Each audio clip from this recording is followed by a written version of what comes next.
Hello everyone, welcome to my new mini vlog.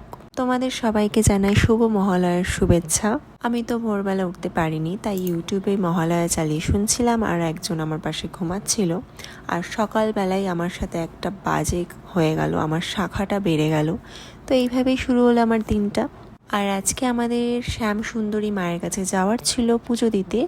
মিমোর একটা মানসিক ছিল, সেটাই গেছিলাম দিতে। এই রূপোর মুকুটটাই আমরা দিয়েছি মাকে। তো যাওয়ার পর দেখলাম বেশ তোড়জোড় চলছে মায়ের ওখানে। আর আমরা খুব ভালো করে পুজো দিয়েছি আর অঞ্জলিও দিয়েছিলাম আমরা। আর মিমো ভীষণ ভালো করেই মাকে এটা দান করতে পেরেছে, তো তার জন্য আমরা খুব খুশি হয়েছি। আমার মহালয়া তো এভাবেই কেটেছে। তোমরা কিভাবে মহালয়া কাটিয়েছো তোমরা আমাকে জানাতে পারো। আর আমার ব্লগে যদি কিছু ভালো লেগে থাকে তোমাদের, তো প্লিজ লাইক অ্যান্ড শেয়ার করে দিও। আর আমার চ্যানেলটায় যদি নতুন হয়ে থাকো তো সাবস্ক্রাইব করে দিও। বাই।